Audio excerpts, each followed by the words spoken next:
तो hello guys, welcome to my Shiva U 13 blog में आप सभी का स्वागत करते हैं। आशा करते हैं कि आप लोग भी एकदम स्वस्थ और मस्त होंगे। तो अभी हम लोग इस टाइम पे है मुंबई के बांद्रा वेस्ट इलाके में। तो आज हम लोग आपको घर दिखाने वाले हैं 70 से लेकर 90 दशक के मशहूर विलन का रोल करने वाले प्राण साहब जी का घर। तो उनका ये घर मुंबई में कहाँ है, कितना प्राइस का है, एंड उनका बायोग्राफी एंड उनकी फिल्मी करियर कैसी रही है, हम सब कुछ कवर करके आपको इस ब्लॉग में दिखाने वाले हैं। तो आप लोग लास्ट तक बनी रहिएगा। एंड मेरे चैनल में आप लोग नए आए हो तो प्लीज़ चैनल को भी जरूर सब्सक्राइब कर लीजिएगा। तो चलिए आगे का व्यू दिखाते हैं आपको।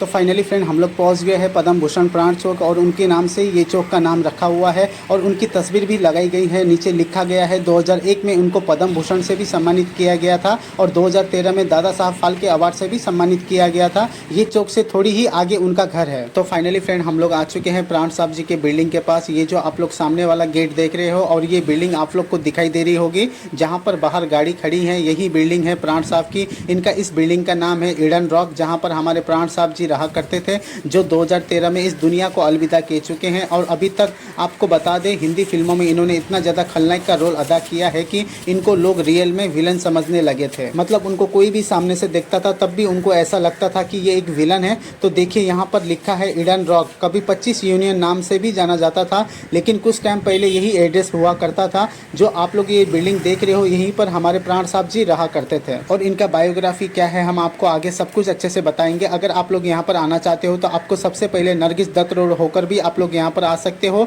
या प्राण चौक होकर भी आप लोग यहाँ पर आ सकते हो। आगे हम आपको एड्रेस सब कुछ विस्तार में बताएंगे। प्राण साहब का जन्म 12 फरवरी 1920 को दिल्ली ब्रिटिश भारत में हुआ था। 1940 से लेकर 1947 तक प्राण साहब ने हर फिल्मों में नायक की भूमिका निभाई, यानी कि हीरो का रोल अदा करते थे। लेकिन उसके बाद ये फिल्मों में खलनायक बन गए और इन्होंने फिल्मी दुनिया में एक अलग ही नाम कमाया। आपको बता दें, प्राण जी के पिता का नाम लाल केवल कृष्ण सिकंदर था, जो एक सरकारी ठेकेदार थे। जैसे कि आमतौर पर जो सड़कें और पुल का निर्माण करवाते हैं, यानी कि एक इंजीनियर थे। देहरादून के पास जो कलसी पुल बना हुआ है, प्राण जी के पिता ने ही उसको बनवाया था। और यहीं पर प्राण साहब की माता का नाम रामेश्वरी था और इनके टोटल 4 भाई और 3 बहन थी। प्राण साहब की शादी शुक्ला सिकंदर से वर्ष 1945 में हुई थी और इनके 2 बेटे हैं जिनका नाम है सुनील सिकंदर और अरविंद सिकंदर, और इनकी एक बेटी भी है जिनका नाम है पिंकी सिकंदर। और इनके भाई सुनील ने लक्ष्मण रेखा और फरिश्ते जैसी फिल्मों में डायरेक्ट भी किया था। और प्राण साहब ने सर्वश्रेष्ठ सहायक अभिनेता का पुरस्कार बेमान के लिए 1973 में पुरस्कार भी पा चुके हैं। और उसी तरह से ये 1970 और 1968 में सहायक अभिनेता का पुरस्कार भी अपने नाम कर चुके हैं। वर्ष 1945 में शुक्ला से विवाह करने के बाद प्राण साहब भारत पाकिस्तान बंटवारे के बाद बेटे अरविंद, सुनील और एक बेटी पिंकी के साथ मुंबई आ गए थे। आज उनके परिवार में 5 पोते पोतियाँ और 2 परपोते हैं। आपको बता दें, खेलों से भी प्राण साहब बहुत ही ज़्यादा लगाव रखते थे। वो 50 के दशक में football team dynamic football club के लिए बहुत चर्चित माने जाते थे। 1970 में आंसू बन गए फूल और 1973 में प्राण को बेईमान फिल्म के लिए सर्वश्रेष्ठ सहायक अभिनेता का पुरस्कार भी दिया गया था।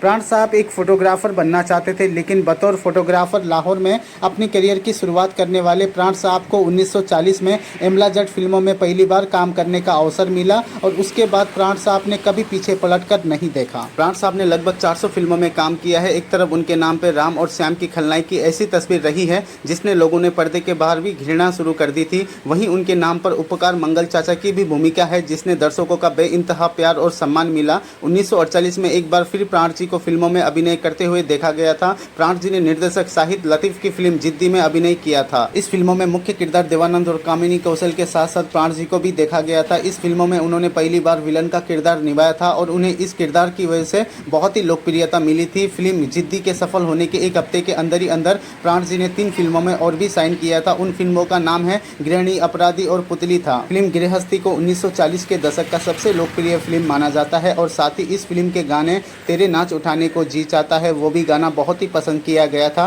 प्राण साहब को जिद्दी के बाद जितने भी फिल्मों में प्रस्ताव आते थे वो सभी में नकारात्मक किरदारों को दर्शाने के लिए आते थे, यानी कि विलन का रोल निभाने को आते थे। प्राण जी की जोड़ी अक्सर दिलीप कुमार, देवानंद और राजकुमार जी के साथ देखने को मिलती थी। प्राण जी के निर्देशक एम रमन, नाना भाई भट्ट, कालिदास, रविंद्र देव, आई.एस. जौहर और बिमल राय अपनी फिल्मों में अभिनय करने का मौका देते रहते थे। प्राण साहब की 1950 दशक की सुपरहिट फिल्मों की बात करें तो कुछ इस प्रकार है: आजाद, देवदास, मधुमती, चोरी चोरी, राज तिलक और आशा जैसी मूवी थी। और 1960 के दशक में प्राण साहब की सुपरहिट फिल्में दिल दिया, दर्द लिया, राम और श्याम, आदमी, छलिया, जिस देश में गंगा बहती है, दिल ही तो है और उपकार जैसी मूवी थी। साल 1970 की बात करें तो उस साल प्राण जी ने सबसे पहले फिल्म पूरब और पश्चिम में अभिनय किया था। इस फिल्म के निर्देशक मनोज कुमार थे। प्राण साहब जी ने कई सारी फिल्मों में सहायक किरदारों को दर्शाया था और वो भी नकारात्मक किरदारों को, जिसकी वजह से उन्हें हर कोई विलन के रूप में जानने लगा था। साल 1971 से लेकर साल 1992 तक प्राण साहब जी ने विलन के रूप में कई सारी हिट फिल्मों में अभिनय किया था। उन फिल्मों का नाम कुछ इस प्रकार है: मर्यादा, नया जमाना, जवान, मोहब्बत,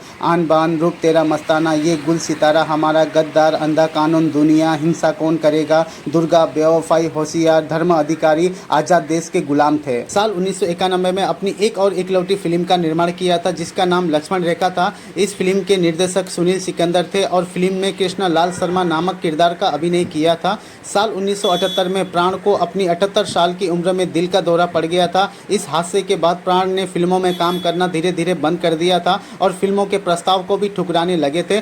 साल 1990 में अमिताभ बच्चन के विनती करने पर प्राण जी ने 2 फिल्मों में अभिनय करने के लिए हामी भरी थी। उन फिल्मों का नाम है तेरे मेरे सपने और मृत्युदाता था। उन फिल्मों में प्राण ने बहुत ही मुश्किल से अभिनय किया था क्योंकि उनकी तबीयत खराब होने की वजह से वो अच्छे से खड़े भी नहीं हो पा रहे थे। साल 2007 में प्राण जी को आखिरी बार फिल्म दोस्त में देखा गया था। इसके बाद उन्होंने और किसी फिल्मों में अभिनय नहीं किया था। साल 2013 में प्राण साहब को दादा साहब फाल्के अवार्ड से भी सम्मानित किया जाने वाला था, लेकिन तबीयत में सुधार न होने के कारण वो अवार्ड शो में भी नहीं जा पाए थे। आपको बता दें, अभिनेता अशोक कुमार और प्राण साहब एक दूसरे के बहुत अच्छे दोस्त थे। इन दोनों ने साथ में 27 फिल्मों में एक साथ अभिनय किया है। फिल्मों का नाम आपको बता दे तो अफसाना, मिस्टर एक से अधिकार, विक्टोरिया नंबर 203, चोरी मेरा काम, राजा और राणा जैसी कई और भी फिल्मों में एक साथ इन्होंने काम किया है। 70 के दशक बीतते बीतते प्राण जी के हिंदी सिनेमा में वो कद बन चुका था कि वो खलनायक के किरदार में भी उनका मेहनता बॉलीवुड के नायक से भी अधिक था।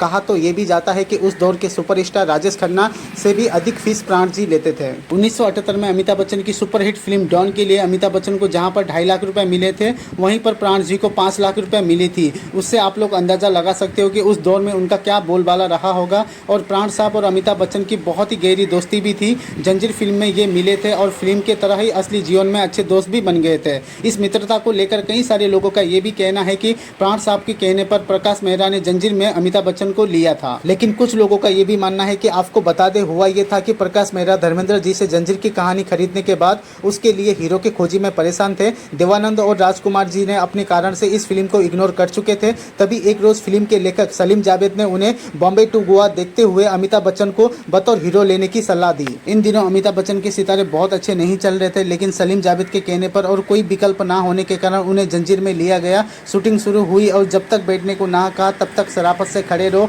वो वाला सीन जिसमें पहली बार थाने में प्राण और बच्चन का सामना होता है। उसके बाद अमिताभ बच्चन और प्राण साहब की दोस्ती और भी गहरी हो जाती है। तो फ्रेंड, एक सवाल आप लोग के दिमाग में जरूर हो रहा होगा कि प्राण साहब को फिल्मों में काम करने का ऑफर कैसे मिला, और आपको शायद ये जानकर हैरानी भी हो जाएगी कि प्राण साहब ने कोई ऑडिशन देने के लिए किसी के पास नहीं गए थे, ना ही प्राण साहब ने फिल्मों में काम करने के लिए किसी से अनुरोध किया था। प्राण साहब को तो फिल्मों में काम करने का ऑफर पान की दुकान पर मिला था। जी हाँ फ्रेंड, पान की दुकान पर। शायद बॉलीवुड के इकलौते ऐसा अभिनेता होंगे जिन्हें काम करने का ऑफर किसी स्टूडियो में ना मिलकर एक पान की दुकान पर मिला था। इस ऑफर को प्राण ने इस तरह से भुनाया और इतनी लाजवाब एक्टिंग अपनी फिल्मों में की, धीरे धीरे फिल्म इंडस्ट्री में पूरे छा गए। तो फ्रेंड, अगर वहीं पर प्राण साहब जी की टोटल नेटवर्थ के बारे में बात करें तो उनका टोटल नेटवर्थ करीब 80 करोड़ के आसपास था और प्राण साहब के पास उस समय 3 लग्जरी गाड़ी भी शामिल थी और ये कारों का बहुत शौक भी रखते थे। प्राण साहब की कुछ सुपर डुपर हिट फिल्में जैसे कि जिद्दी, शीश महल, भाई बहन, गुमनाम, पत्थर के सनम, दोस्ताना, कालिया, फरिश्ता, पाप की दुनिया, जुगनू, श्याम बॉबी,